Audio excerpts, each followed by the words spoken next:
You throw another moon at me, and I'm gonna lose it. Stark. You know me? I do. You're not the only one cursed with knowledge. My only curse is you.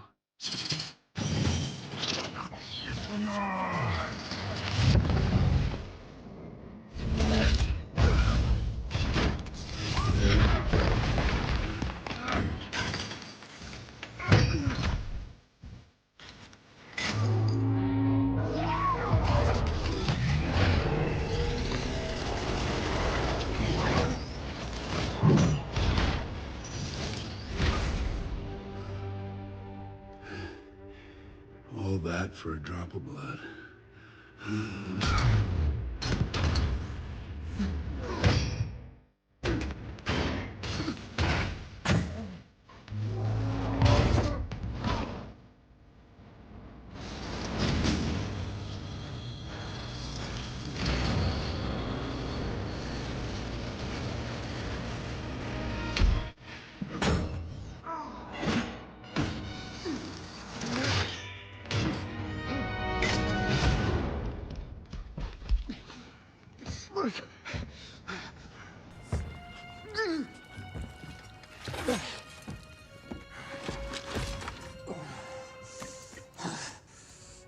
You have my respect, Stark. When I'm done, half of humanity will still be alive.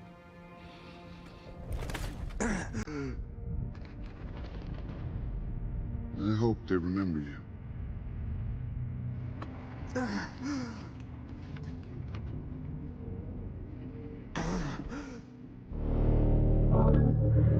Stop!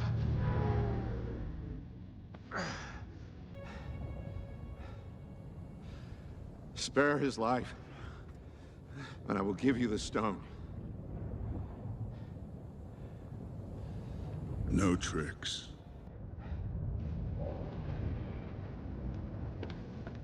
Don't.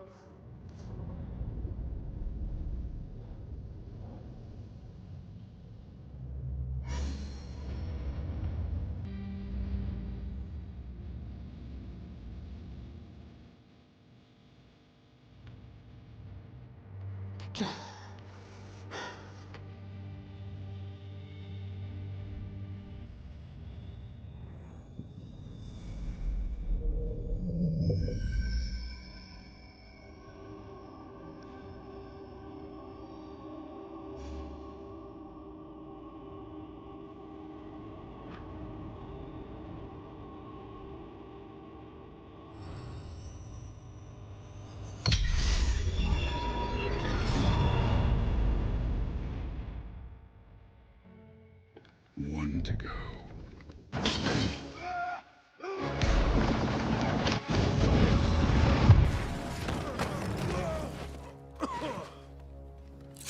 Where is he?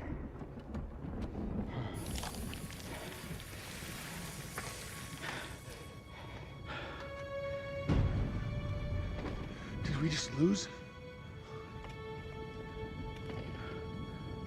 Why would you do that? We're in the end game now.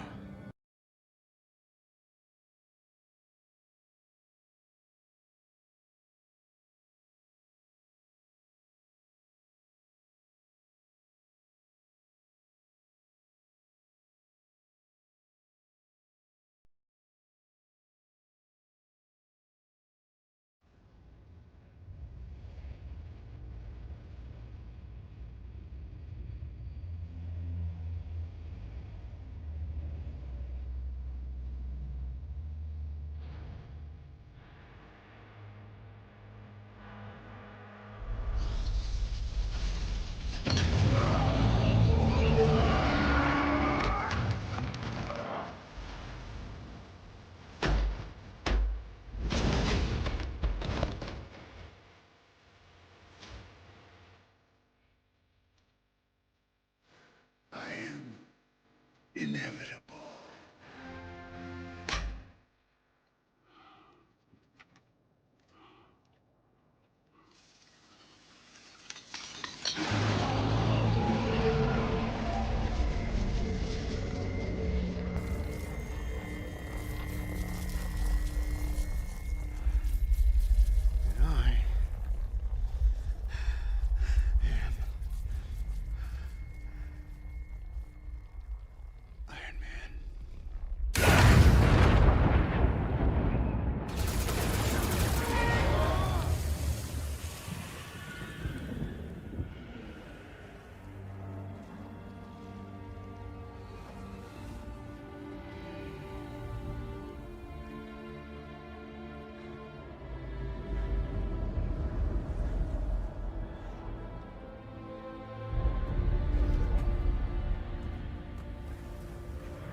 Welcome to the Mr. Pictures channel.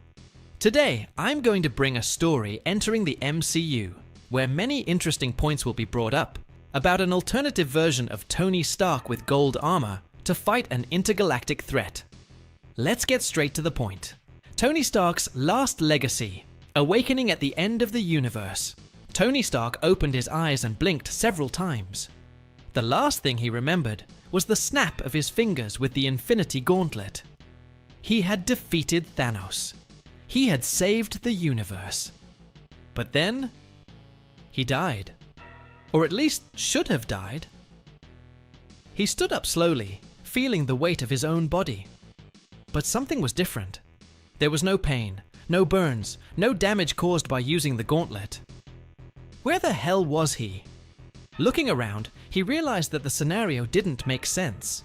The sky above was an infinite void, filled with stars that seemed to pulse in unknown patterns. The ground beneath his feet was not Earth, but a metallic surface, shiny and cold. Welcome to the end, Tony Stark. He turned sharply. Before him, a tall man dressed in a white robe was watching him with an enigmatic gaze. His skin seemed to be made of light, and his eyes glowed as if they contained entire galaxies. "Who are you?" Tony asked, feeling his mind already starting to work on 1,000 hypotheses. The being smiled slightly. "I'm the Watcher." Tony crossed his arms. "Okay, is this some kind of post-mortem delusion? Because if it is, I have to say I was expecting something less depressing." The Watchman remained expressionless. "You're not dead, Tony Stark, but you're not alive either. You were pulled to this point in time and space for a greater reason." Tony frowned. "And what would be that reason?" The Watcher took a deep breath before speaking. "You saved one universe, but in doing so, you doomed another." Tony was silent for a moment. "You'll need to be more specific."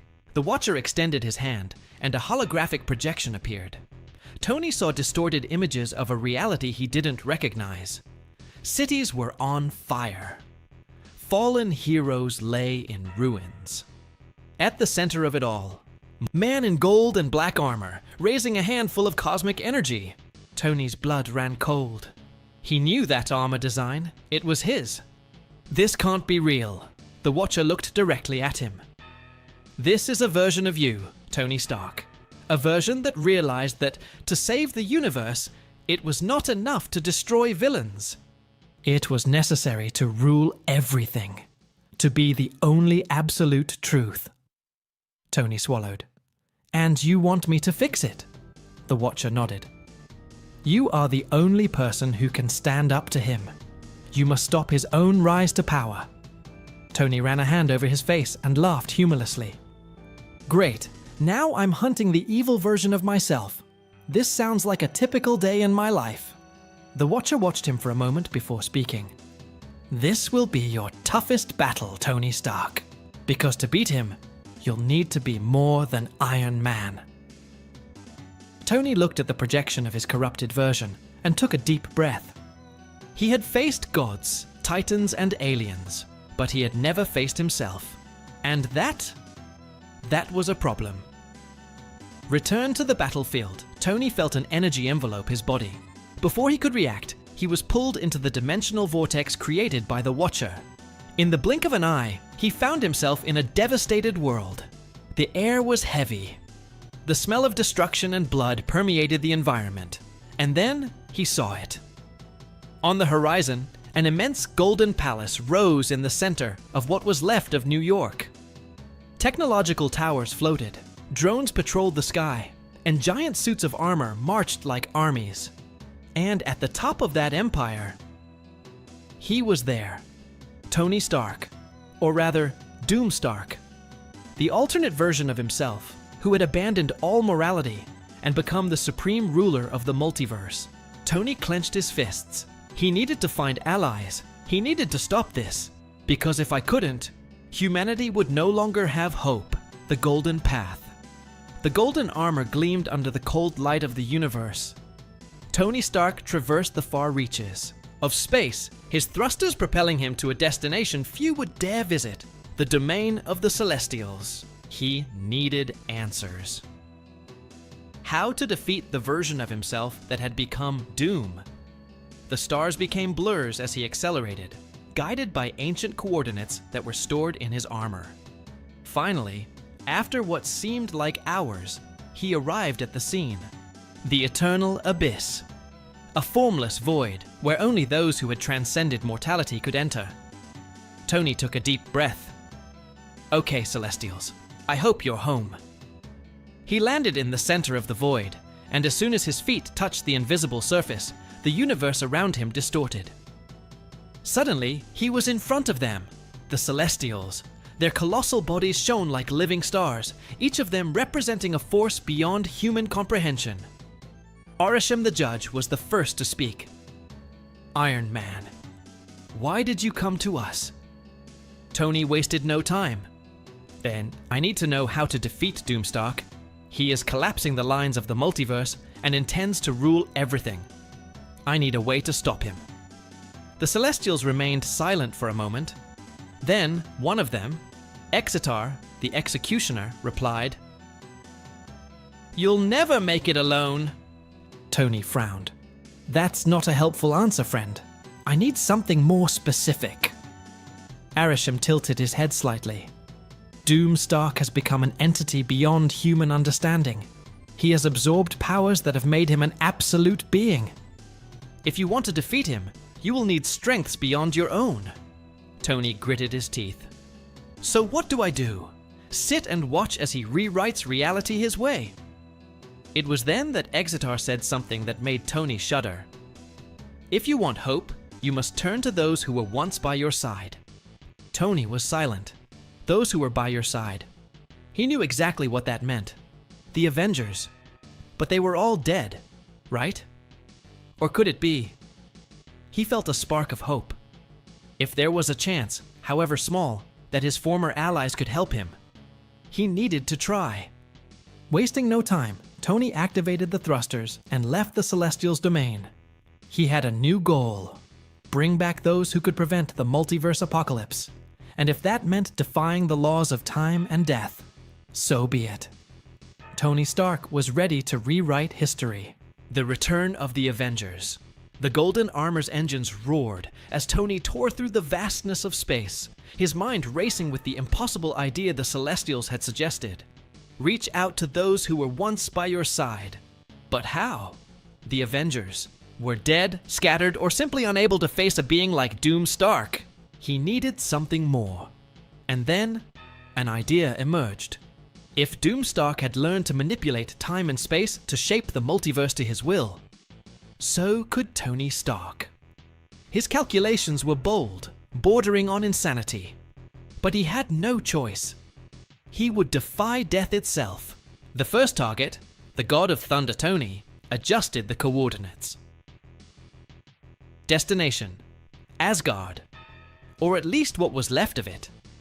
With a sonic boom, he tore through Earth's atmosphere and into space, heading towards the wreckage of Asgard floating in the cosmos. The rubble of the ancient home of the gods still glowed with the golden energy of the destroyed Bifrost. But Tony wasn't there for the wreckage. He knew that if there was any chance of bringing Thor back, he would have to look to Valhalla. The idea seemed absurd. Valhalla was not a place accessible to mere mortals, but Tony was not just any mortal. With his enhanced golden armor, he activated an experimental technology, Dimensional Tier. Let's see if I can force my way into the House of the Gods without getting kicked out. A portal began to open. A furious, golden vortex expanded before him, revealing a realm that no human should ever see.